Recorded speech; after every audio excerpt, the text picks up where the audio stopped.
اور جو ایک پیج کی بات کی جاتی تھی وہ ایک صفحہ اب قائم نہیں رہا اور وہ ایک پیج پھٹ چکا ہے۔ لیکن آپ یہ دیکھیں کہ 2 دن کے اندر 2 ملاقاتیں ہو گئیں پرائم منسٹر عمران خان کی اور پاکستان کی عسکری قیادت کی، اور اس سے پچھلے جو 2 ہفتے گزرے ان میں بھی 2 ہفتوں میں 2 مرتبہ ڈی جی آئی ایس آئی کی اور army chief general Qamar Javed Bajwa کی پرائم منسٹر سے ملاقات ہوئی تھی۔ اب چونکہ صحافی ایسے کچھ جن کے پاس گراؤنڈ کے اوپر معلومات نہیں ہوتی، جو گراؤنڈ پہ کام نہیں کرتے یا کام کرنا پسند نہیں کرتے، وہ اس بنیاد پر صرف یہ اطلاعات پھیلا رہے تھے کہ ان ملاقاتوں کے اعلامیہ جاری نہیں ہوئے، یعنی ان کا پریس ریلیز جاری نہیں ہوا، تو اس کا مطلب یہ ہے کہ ملاقات نہیں ہوئی۔ حالانکہ یہ ملاقاتیں ہوتی رہتی ہیں، کوئی ملاقات ایسی ہوتی ہے جس کا اعلامیہ جاری ہو جاتا ہے، کوئی ملاقات ایسی ہوتی ہے جس کا اعلامیہ جاری نہیں ہوتا۔ اب جو ڈی جی آئی ایس آئی کے حوالے سے ریومرز پھیلائی جا رہی تھیں، آپ دیکھیں پرائم منسٹر عمران خان اور جنرل باجوہ انہوں نے آئی ایس آئی ہیڈ کوارٹرز کا دورہ کیا اور وہاں پہ ڈی جی آئی ایس آئی نے ان دونوں کو ریسیو کیا۔ ڈی جی آئی ایس آئی نے افغانستان کی صورتحال پر پرائم منسٹر کو بریف کیا اور جنرل باجوہ نے بھی پرائم منسٹر عمران خان کو بریفنگ دی پاکستان کی پالیسی کے حوالے سے افغانستان کے کانٹیکسٹ میں۔ اب اس میٹنگ کی بھی کوئی تصویر یا کوئی ویڈیو جاری نہیں ہوئی۔ یہ دورہ اسی قسم کا تھا کہ جب general Faiz Hameed D G I S I تھے تو 3 دورے کیے تھے پرائم منسٹر عمران خان نے اور جنرل باجوہ نے، اور اس طرح کی میٹنگز اس وقت بھی ہوتی رہیں۔ اب اس دورے کی بھی چونکہ تصویر اور فوٹیج جاری نہیں ہوئی، اور اس کی وجہ یہ ہے کہ ڈی جی آئی ایس آئی کی یہ ریکویسٹ ہے اور ان کا یہ کہنا ہے کہ میری جو میٹنگز ہوں اس میں میری تصویر یا ویڈیوز وغیرہ جاری نہ کی جائیں، وہ پبلک اپیرنس نہیں دینا چاہتے۔ اس سے پہلے جو پرائم منسٹر عمران خان اور جنرل باجوہ کے آئی ایس آئی ہیڈ کوارٹرز کے دورے ہوتے رہے، ان کی ویڈیوز بھی جاری ہوئیں، ان کی تصاویر بھی جاری ہوئیں۔ تو اس بنیاد پر کچھ لوگ اسپیکولیشنز کرتے ہیں، لیکن انہیں ان حقائق کا علم نہیں ہے اور یہ بات معلوم نہیں ہے کہ یہ ڈی جی آئی ایس آئی کی اپنی چوائس ہے۔ دوسرا، ایپیکس کمیٹی کا جو اجلاس تھا، جو افغانستان سے ریلیٹڈ کمیٹی ایک قائم کی گئی تھی، اس میں ایک تو army chief general Qamar Javed Bajwa اور آپ کے جو نئے ڈی جی آئی ایس آئی ہیں جنرل ندیم انجم، یہ دونوں شریک تھے، اور ان کے شریک ہونے کا مطلب یہ تھا کہ اس وقت اس ریاست کو جو چیلنجز درپیش ہیں ان سے نمٹنے کے لیے وزیر اعظم عمران خان اور پاکستان کی جو عسکری قیادت ہے وہ ایک پیج پر ہے، ایک صفحے پر ہے۔ 2 دن کے اندر 2 ملاقاتیں ہوئیں، یعنی ایک دن پرائم منسٹر گئے آئی ایس آئی ہیڈ کوارٹرز، دوسرے دن جنرل باجوہ اور D G I S I general Nadeem Anjum prime minister house پہنچ گئے، اور پھر اسی دوران 1 on 1 ملاقات بھی ہوئی جنرل باجوہ کی اور پرائم منسٹر عمران خان کی۔ اور ظاہر ہے کہ جہاں پہ سیکیورٹی سے ریلیٹڈ وہاں پہ باتیں ہوئی ہوں گی، افغانستان سے ریلیٹڈ باتیں ہوئی ہوں گی، موسٹ پروبیبلی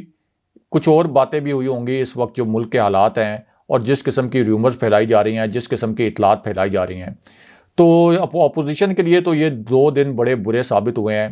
کیونکہ ان 2 دنوں میں وہ پورا جو افواہوں کا غبارہ تھا کہ ٹاکنگ ٹرمز میں نہیں ہے اس وقت جنرل باجوہ اور پرائم منسٹر عمران خان، اور دیکھنا ہے پہلا وار کون کرے گا، جنرل باجوہ کریں گے یا پرائم منسٹر عمران خان کریں گے۔ پھر جنرل باجوہ کی ایکسٹینشن کے ساتھ بہت سے معاملات جوڑے جا رہے تھے، اس طرح کی بات کی جا رہی تھی کہ دونوں طرف بڑا تناؤ ہے۔ وہ سارا کا سارا جو افواہوں کا غبارہ تھا ان 2 دنوں میں پھٹ گیا۔ جنرل باجوہ نے اس سے پہلے بھی ڈی جی آئی ایس آئی کی تعیناتی کے معاملے کو انا کا مسئلہ نہیں بنایا تھا، پرائم منسٹر عمران خان نے بھی اس کو انا کا مسئلہ نہیں بنایا، صرف قواعد و ضوابط کو ٹھیک کروا کے وہی ڈی جی آئی ایس آئی تعینات کر دیے جن کا اعلان آئی ایس پی آر کی جانب سے کیا گیا تھا، یعنی ایک ون ون سچویشن دونوں جانب سے ہو گئی۔ اس وقت بھی دونوں جانب سے انا کا مسئلہ نہیں بنایا گیا تھا، اور یہ جو 2 دن میں 2 اجلاس ہوئے جس میں army chief general Qamar Javed Bajwa کی 1 on 1 ملاقات بھی ہو گئی اور 2 اجلاسوں میں شرکت بھی ہوئی، تو اس کا ہاشمی صاحب ایک بڑا زبردست سیاسی پہلو بھی ہے، اور وہ سیاسی پہلو یہ ہے کہ وہ افواہیں اب دم توڑ رہی ہیں جو کہ سول اور ملٹری قیادت کے درمیان اختلافات کے متعلق تھیں۔ تو میرا خیال ہے کہ اس کا جو سیاسی پہلو ہے موجودہ افواہوں کے تناظر میں وہ زیادہ اہم ہے۔ باقی سیکیورٹی سے ریلیٹڈ تو بریفنگ پہلے بھی ہو گئی تھی، وہ اکثر ان کے رابطے رہتے بھی ہیں، ملاقاتیں ہوتی بھی رہتی ہیں، تواتر سے ملاقاتیں ہوتی رہتی ہیں، یہاں تک کہ بنی گالہ میں جو پرائم منسٹر عمران خان کی ذاتی رہائش گاہ ہے وہاں بھی army chief general Qamar Javed Bajwa اور سابق D G I S I general Faiz Hamid ان سے ملتے رہے ہیں۔ جنرل باجوہ بھی ڈی جی آئی ایس آئی کی تعیناتی کے معاملے پر پرائم منسٹر عمران خان سے بنی گالہ میں ملے تھے۔ تو فرینکنس لیول جو ہے وہ اس حد تک ہے، پروفیشنل ورکنگ ریلیشن شپ اتنا سٹرونگ ہے، تو اس وقت یہ سوال ہی نہیں پیدا ہوتا کہ جو اپوزیشن کو امید تھی، جو توقع تھی کہ اسٹیبلشمنٹ کوئی اپنا وزن جو ہے ان کے پلڑے میں ڈالے گی اور اس کے نتیجے میں وہ عمران خان کے خلاف کوئی فیصلہ کن قدم اٹھائیں گے، تو اپوزیشن کے وہ خواب پورے نہیں ہوئے اور ان دو ملاقاتوں سے بھی ان کو اچھی خاصی تسلی اور تشفی ہوگی۔ راجہ صاحب، شہباز شریف والے معاملے پہ میں آتا ہوں، لیکن ساکت نثار کے حوالے سے مبینہ آڈیو اٹارنی جنرل اور پاکستان بار کونسل سے مستند فرنزک ایجنسیز کے نام طلب کر لیے گئے ہیں۔ اس سے پہلے عدالت نے یہ بات ضرور کہی تھی کہ اگر ہم نے ہر آڈیو کو اور ویڈیو کا فرنزک کروانا شروع کر دیا تو شاید سیلاب آ جائے گا، فلڈ گیٹس، اس کا نام لیا گیا کہ اوپن ہو جائیں گے۔ آج ہوا کیا؟ چیف جسٹس آف پاکستان سابق چیف جسٹس آف پاکستان ساکب نثار صاحب ہیں، ان کی تحقیقات کے لیے انکوائری کمیشن قائم کرنے کی درخواست پر سماعت کے دوران مبینہ آڈیو کا فرنزک تجزیہ کرانے کی پیشکش کرتے ہوئے اٹارنی جنرل اور پاکستان بار کونسل سے غیر ملکی مستند فرنزک ایجنسیوں کے نام طلب کیے گئے ہیں۔ اچھا، اس میں کہا گیا کہ جو درخواست تھی کہ اوریجنل کلپ کا معلوم نہیں کہ کہاں پر موجود ہے اور کس کے پاس ہے اور کس نے بنایا، اور وہ یہ بھی کہا گیا کہ اس سے متعلق ہمیں بھی نہیں معلوم۔ جو درخواست گزار کے وکیل تھے صلاح الدین احمد ایڈوکیٹ، اور انہوں نے کہا کہ سابق چیف جسٹس پاکستان کی مبینہ آڈیو گفتگو کی انکوائری کرائی جائے تاکہ یہ ثابت ہو سکے کہ وہ درست ہے یا غلط، اور ہماری استدعا ہے کہ معاملے کی انکوائری کے لیے ایک آزاد کمیشن بھی بنایا جائے۔ یہ تمام چیزیں زیر التوا اپیل سے متعلق ہیں۔ جن کی اپیلیں ہیں انہوں نے انکوائری کا مطالبہ نہیں کیا، جبکہ آپ کی پٹیشن میں الزام ہے کہ اس عدالت کے بینچز کسی دباؤ میں بنائے گئے، اور پھر یہ بھی کہا گیا صلاح الدین ایڈوکیٹ کی طرف سے کہ ان کی پٹیشن میں الزام نہیں، یہ الزام رانا شمیم کے بیان حلفی میں لگایا گیا ہے۔ اچھا رائے صاحب، مجھے تو خیر اب اس عدالت پہ بھی حیرانگی ہو رہی ہے کہ سر یہ گیم کس طرف جا رہی ہے؟ It has turn into a game rather than a case. Chief justice Islamabad high court Athar Manila بھی یہ کہہ چکے ہیں کہ جن کی اپیلیں ہیں انہوں نے یہ بات نہیں کی، بیان حلفی میں کہا گیا اور پھر اس سے پہلے آڈیو آ جاتی ہے، ایک سیریز ہے۔ آپ کو لگتا ہے کہ یہ سب کچھ کروایا جا رہا ہے، جن کی اپیلیں ہیں ان کی طرف سے کروایا جا رہا ہے، اور پھر جن لوگوں پر الزام لگایا گیا عدالت کے ججز پہ کہ یہ عدالتیں کمپرومائزڈ ہیں، سر یہ سب باتیں کہی گئی ہیں، کی گئی ہیں، اس کے باوجود ابھی تو فرد جرم عائد ہونی ہے، اس کا فیصلہ آنا ہے، کی جائے گی نہیں کی جائے گی، بیان حلفی والا معاملہ آنا ہے، اس کے باوجود یہ جو کمیشن بنانے والا معاملہ ہے اور جو نام طلب کر لیے گئے، حکومت کی طرف سے کانفیڈنس جو نام دینے کے لیے تیار ہو جائے، تو اس کا مطلب یہ ہے کہ حکومت بہت کانفیڈنٹ ہے اور وہ چاہتی ہے کہ اسے کسی منطقی انجام تک پہنچایا جا سکے، اور اس تناظر میں یہ سب کچھ کیا گیا ہے۔ جی رائے صاحب۔ دیکھیں، اٹارنی جنرل نے تو یہ کہا ہے کہ جو درخواست گزار یہ درخواست لے کے آئے ہیں وہ اصل میں پراکسی وکیل ہیں کسی اور کے، اور ان کا اشارہ تھا مریم نواز اور میاں نواز شریف کی جانب کہ وہ ان کے پراکسی بن کر آئے ہیں یہاں پہ۔ خود مریم نواز اور میاں نواز شریف سامنے نہیں آئے، اور اس کی وجہ یہ ہے کہ ان کو معلوم ہے کہ یہ آڈیو جعلی ہے اور یہ آڈیو کلپ جعلی ثابت ہو چکا ہے۔ سب کو پتہ ہے، پوری دنیا جسٹس ثاقب نثار کی وہ تقریریں دیکھ چکی ہے جہاں سے مختلف ٹکڑے اٹھا کر یہ آڈیو بنائی گئی تھی۔ تو یہ خود اس لیے سامنے نہیں آئے کہ ان کو پتہ ہے کہ اس آڈیو کلپ کے جعلی ثابت ہونے کے بعد ہماری ساکھ جو رہی صحیح ہے وہ بھی بری طرح مجروح ہوگی اور وہ بھی بہت برے طریقے سے متاثر ہوگی۔ تو اس لیے ذرا عدالت کی پلس چیک کرتے ہیں، اور اس بیانیے کو زندہ رکھنے کے لیے کہ اس آڈیو کلپ کا فورنزک ہونا چاہیے اور اس کے اوپر کوئی کمیشن بننا چاہیے، تو ہم اپنے پراکسیز جو ہیں ان کو استعمال کریں، اپنے پراکسی وکیلوں کو استعمال کرنا چاہیے۔ اب اس پر چیف جسٹس نے یہ بھی کہا کہ جو تاثر دیا گیا تھا اس آڈیو کلپ کے ذریعے کہ اسلام آباد ہائی کورٹ کی جو بینچز ہیں وہ دباؤ پر بنتے ہیں، کمپرومائزڈ ہوتے ہیں، تو کوئی بھی آپ کے پاس چھوٹے سے چھوٹا ثبوت بھی ہے تو وہ سامنے لے آئیں۔ یعنی یہ رانا شمیم کے بیان حلفی سے معاملہ مختلف تھا، اس میں تو یہ تاثر دیا گیا تھا کہ جسٹس ثاقب نثار نے جسٹس عامر فاروق کو ہدایات دیں کہ آپ نے مریم نواز کو اور میاں نواز شریف کو الیکشن سے باہر نہیں آنے دینا، الیکشن سے پہلے جیل سے باہر نہیں آنے دینا، اور جسٹس عامر فاروق اس وقت اس بینچ میں شامل نہیں تھے جو کہ مریم نواز اور میاں نواز شریف کی اپیلوں کی سماعت کر رہا تھا، اور بیرون ملک بھی تھے۔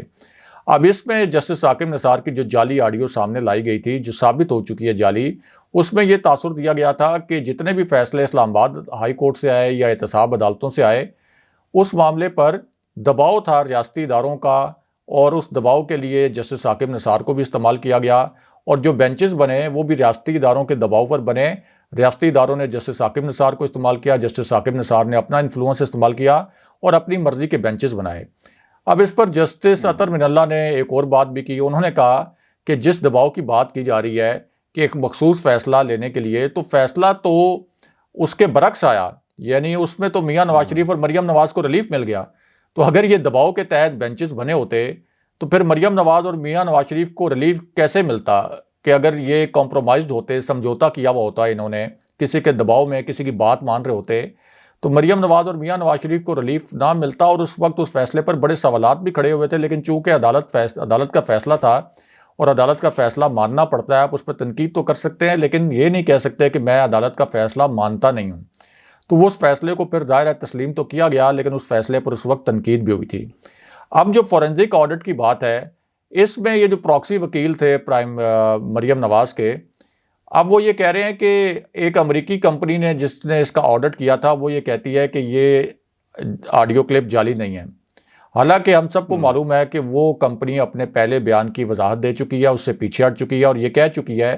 کہ کسی آڈیو کے مختلف ٹکڑوں کو اگر نئی ڈیوائس پہ نئے سرے سے ریکارڈ کیا جائے تو پھر ہم اس چیز کو ڈیٹیکٹ نہیں کر سکتے کہ یہ اصلی ہے, جعلی ہے, مختلف ٹکڑے بنا کر بنائی گئی ہے یا ایک ہی ٹکڑا. اور پھر اس کے بعد ایک اور معروف امریکی کمپنی سے اس کا فورنزک آڈٹ ہو چکا ہے, اور دوسری جو کمپنی تھی اس نے صاف الفاظ میں بتا دیا کہ یہ مختلف انوائرمنٹ میں ریکارڈ کی گئی مختلف تقریریں ہیں. اس میں کسی تقریر میں مائک سے آواز آ رہی ہے, کسی میں کالر مائک سے آ رہی ہے, اور مختلف ٹکڑے اس میں جوڑے گئے ہیں, اور یہ صاف طور پر جعلی ہے اور ایڈیٹڈ ہے. اس لیے اٹارنی جنرل بھی بڑے مطمئن تھے, بڑے کانفیڈنٹ تھے.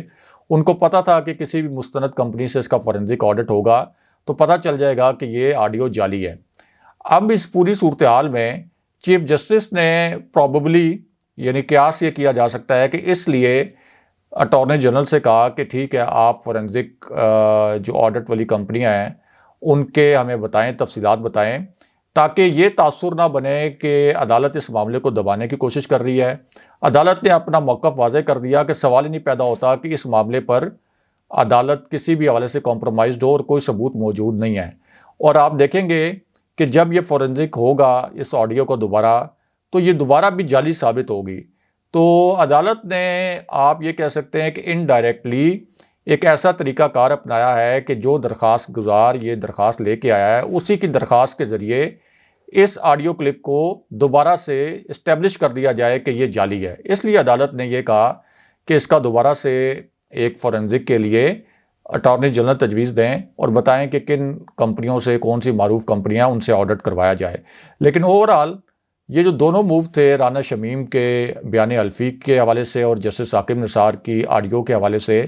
یہ دونوں موو جو ہیں بہت برے طریقے سے پٹ چکے ہیں. آپ دیکھیں کہ مسلم لیگ نون نے کتنا زیادہ لا تعلقی کا اظہار کیا ہے ان دونوں معاملات سے. خود چیف جسٹس نے کہا کہ جن کو فریق ہونا چاہیے تھا وہ تو اس وقت موجود ہی نہیں ہے, اور نہ ہی وہ فریق بنے ہیں اس کیس میں. جن کی اپیلیں زیر التوا ہیں, یہ کیس تو ان کے متعلق ہے لیکن وہ فریق نہیں بننا چاہتے. تو جب وہ فریق ہی نہیں بننا چاہتے تو اس کا مطلب ہے کہ اس کیس میں وہ جانتے ہیں کہ کوئی جان نہیں ہے, یعنی مریم نواز اور میاں نواز شریف جانتے ہیں کہ اس کیس میں کوئی جان نہیں ہے, اور ان کے یہ دونوں بیانیے پٹ کر رہ گئے ہیں. کوئی مریم نواز کا اب سٹیٹمنٹ نہیں آتا بیان حلفی کے متعلق یا اس آڈیو کے متعلق, اور کسی قسم کا میاں نواز شریف کا بھی سٹیٹمنٹ نہیں آتا, اور وہ اس سے ڈسٹنس اختیار کر رہے ہیں. رانا شمیم کو انہوں نے ٹیشو پیپر کی طرح استعمال کر لیا. اب اندرون خانہ تو ان کے اوپر یہ برات کی بارش کر رہے ہوں گے, لیکن سامنے آ کر رانا شمیم کے ساتھ کھڑے نہیں ہوتے, ان کو تنہا چھوڑ دیا گیا ہے. اور جو صحافی تھے جنہوں نے ان کا بیان حلفی چھاپا, انصار عباسی صاحب, انہوں نے بھی عدالت میں رانا شمیم کو جھوٹا ثابت کر دیا.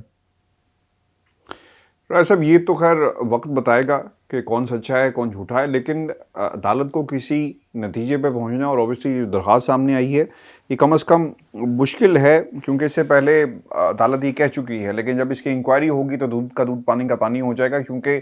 اس کمپنی کے حوالے سے بہت سارے تحفظات جو ہیں وہ آلریڈی موجود ہیں. رائے صاحب, آخری خبر ہماری شہباز شریف صاحب کے حوالے سے. شہباز شریف صاحب کی حفاظتی ضمانت 7 دن کی, وہ آج نہیں آئے, اوبیسلی نہیں پہنچے, اسلام آباد میں موجود تھے, دے دی گئی, اور پھر کہا گیا کہ اس عدالت کا دائرہ اختیار نہیں, کہیں اور جایا جائے. 9 ماہ گزر گئے اور ان 9 ماہ کے اندر کیا یہ بات معلوم نہیں تھی اور یہ 9 ماہ کے بعد احساس ہوتا ہے؟ غلطی کس کی ہے یہ ایک علیحدہ بحث ہے، لیکن کیا یہی پاکستان کا اور عدالتی نظام ہے جس کو ہم ٹیکنیکل گراؤنڈز پہ جو کیسز کو پرلونگ کرنا، ڈیلنگ ٹیکٹکس استعمال کرنا جو کیا گیا ہے؟ جی دیکھیں، شہباز شریف تو ایف آئی اے کی تحقیقات کے معاملے میں بھی لاہور ہائی کورٹ چلے گئے، کیونکہ ان کو پتہ تھا کہ ان کے خلاف بڑے 9 والیومز آ گئے ہیں اور جو چالان وہاں پہ پیش کیا گیا بڑا سالڈ چالان ہے۔ اگر شہباز شریف کو یہ یقین ہوتا کہ یہ چالان سالڈ نہیں ہے، اس کے اندر ایویڈنسز سالڈ نہیں ہیں، تو شہباز شریف کبھی لاہور ہائی کورٹ نہ جاتے اور وہاں یہ نہ کہتے کہ ایف آئی اے کو تحقیقات سے روکا جائے۔ وہ تو یہ کہتے کہ ایف آئی اے کو کہیں کہ جلدی تحقیقات کریں اور ثابت کریں میرے اوپر جرم، اگر میں نے جرم کیا ہے۔ لیکن وہ وہاں پلی یہ لیتے ہیں، ایک تو وہ انڈائریکٹلی اعتراف جرم بھی کرتے ہیں۔ وہ یہ کہتے ہیں کہ یہ جو ٹی ٹیز کی بات کی جاتی ہے، یہ ٹیلی گرافک ٹرانسفرز کی بات کی جاتی ہے یا ہمارے جعلی اکاؤنٹس کی بات کی جاتی ہے، تو اس میں قومی خزانے کو نقصان نہیں پہنچا اور کسی نجی فرد کو نقصان نہیں پہنچا۔ یعنی وہ یہ اعتراف کر رہے ہیں، اس کا مطلب ہے کہ یہ کروڑوں روپے کی ٹرانزیکشنز ان کے جو ملازمین ہیں ان کے اکاؤنٹس میں ہوئی، جو 30-30 ہزار روپے لے رہے تھے، وہ یہ بھی اعتراف کر رہے ہیں کہ ٹی ٹیز کے ذریعے ان کے پیسے آتے رہے اور ان کے پیسے جاتے بھی رہے۔ لیکن وہ یہ کہہ رہے ہیں کہ یہ ثابت کریں کہ حکومت کو کیا نقصان ہوا، حکومتی خزانے کو کیا نقصان پہنچا، یا کسی نجی فرد کو اگر نقصان پہنچا تو کیا اس نے کوئی کمپلین کی۔ تو کیا یہ اٹ سیلف جرم نہیں ہے کہ آپ جعلی ٹرانزیکشنز کریں اور جعلی ٹرانزیکشنز کے ذریعے منی لانڈرنگ کریں؟ تو یہ بھی جرم ہے۔ دوسرا، انہوں نے پلی یہ لی کہ ایف آئی اے ایک سیاسی ہتھیار کے طور پر استعمال ہو رہا ہے اور وفاداریاں تبدیل کرنے کے لیے استعمال ہو رہا ہے۔ تو کیا ایف آئی اے شہباز شریف کی وفاداری تبدیل کرنا چاہتا ہے؟ ایف آئی اے کو یہ یقین ہے کہ شہباز شریف کو دباؤ میں لایا جائے تو وہ تحریک انصاف میں شامل ہو جائیں گے؟ کیا ایف آئی اے شہباز شریف کے خلاف اس لیے کیس آگے بڑھا رہا ہے؟ تو شہباز شریف کو ظاہر ہے کہ مخصوص قسم کی عدالتوں پر پورا اعتماد بھی ہے اور اسی وجہ سے وہ ان عدالتوں کا رخ بھی کرتے ہیں، اور اسی کانٹیکسٹ میں ان کو بہت سے معاملات میں پہلے ریلیف ملا بھی رہا ہے۔ پرائم منسٹر عمران خان کا اس بات پر کنسرن بھی ہے، لیکن اگین یہ نظام کی خرابی ہے۔ پرائم منسٹر عمران خان اور احتساب کے ادارے، نیب ہو گیا، ایف آئی اے، وہ اپنی طرف سے جو کچھ کر سکتے تھے انہوں نے کیا ہے۔ اب یہ عدالتوں پر منحصر ہے کہ کیا میرٹ کے اوپر کیس آگے چلتے ہیں، یا ایک مرتبہ پھر یہ ثابت ہوتا ہے کہ جو یہاں پر طاقتور ہے،